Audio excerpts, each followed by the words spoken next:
Let's think about this for a second. If civil asset forfeiture without consent is not robbery, then any band of robbers have only to declare themselves government and all their civil asset forfeiture activities are legalized. Welcome back to the Here's the Deal channel. If you haven't done so already, subscribe to this channel, hit the bell notification icon. If you like this video, give it a thumbs up, share it with everybody you know, and don't forget to subscribe to my private email list and newsletter through my website, highimpactflix.com. Let's get into this here video. Pursuit of a Mazda heading south on 3 Points Road.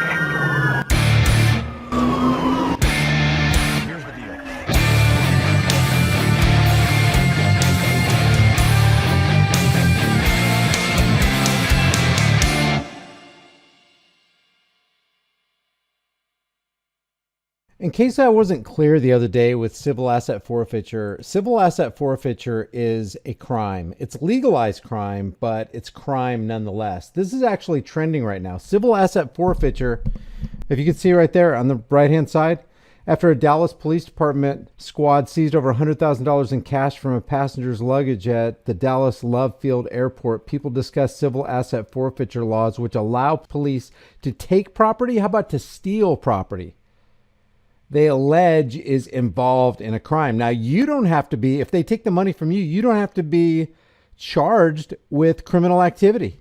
Matter of fact, you don't even have to get a citation. Nothing even has to happen to you. They're just going to steal your property. That's what civil asset forfeiture is. It's just a euphemism for legalized theft. And I like what Lysander Spooner said. He said, if taxation without consent is not robbery, then any band of robbers have only to declare themselves government and all their robberies are legalized. And let's just add another word to it. If civil asset forfeiture without consent is not robbery, then any band of robbers have only declared themselves a government and all your civil asset forfeiture claims are legalized.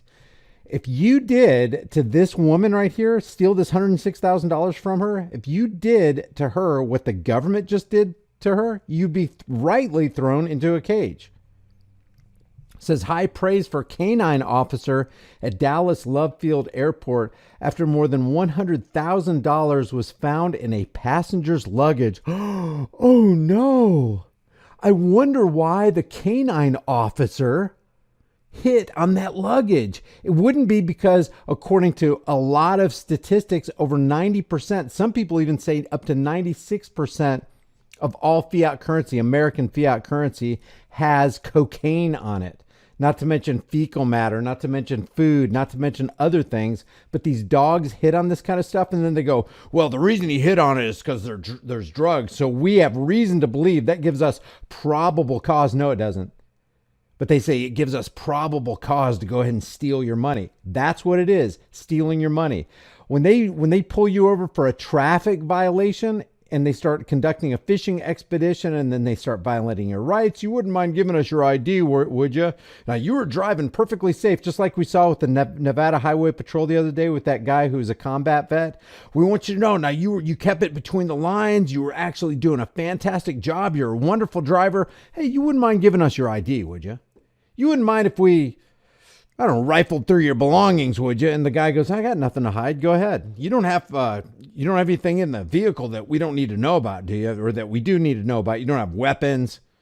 As if having weapons was some kind of violation of the Second Amendment.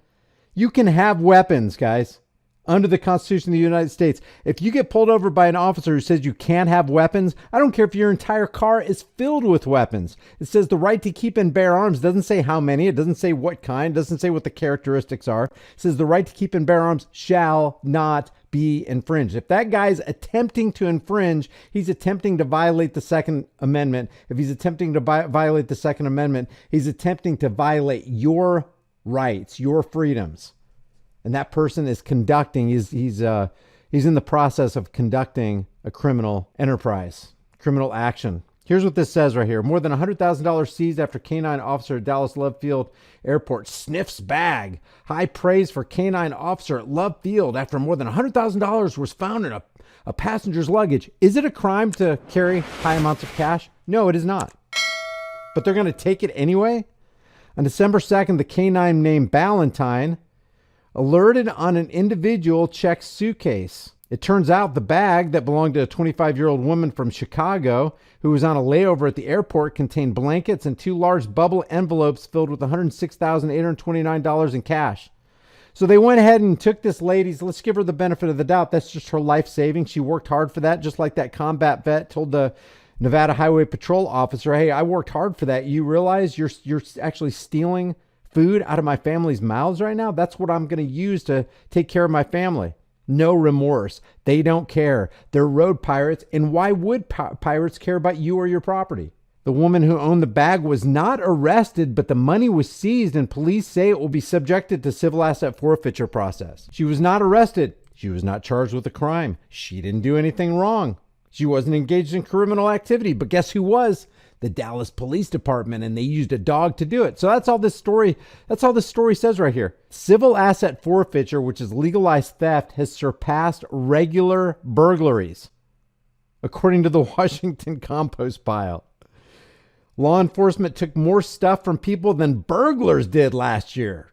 How about this? Police burglars, burglars with costumes took more stuff than burglars without costumes last year. How about that? Civil asset forfeiture surpasses burglaries. Look at this right here. Look at the civil asset forfeiture line. Just pierces through $5 billion. Burglaries are under $4 billion. Giving somebody a monopoly on force and power like that. Legalizing criminal activity. Look at this. Look at this. What this woman says right here. Carrying that much cash is suspicious. It needs to be investigated, then returned if all checked. It doesn't need to be taken in the first place. They don't have the right to take that cash. This guy says, okay, guys, think critically here. Dogs are not trained to sniff for money. They're trained to sniff for drugs. Clearly, she is a cash mule for a drug dealer. This guy is completely uninformed. Look, he got ratio too. 229 comments, only 17 likes. And the dog picked up traces of scent, but not enough to prove it. I'm sure she struck a deal to let it go so she could walk. Talk about assuming evil on somebody who could be completely innocent. This person right here, the Libertarian Party of Texas, says this is theft and you are glorifying it. The passenger was not charged with the crime. The officer stole that money. Amen. Write the story about the criminal officers, not the dog who helped them. Good. Good. People are awake. Still curious what the charge or law violated for carrying large sums of cash, especially when, quote, the woman who owned the bag was not arrested, but the money was seized and police say it will be subject to civil asset forfeiture processes. This Representative Tony Lavasco says it's not a crime to possess $100,000 in cash. It's not a crime to take cash on a plane. This woman has not been charged with any crime. CBS DFW is writing a puff piece about a dog aimed at distracting from the fact that government agents literally robbed someone.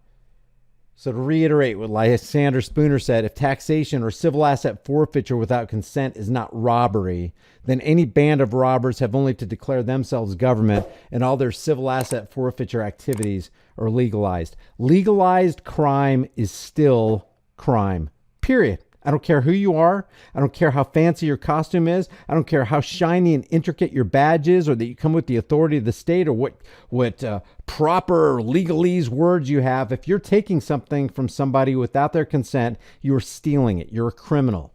You're a robber.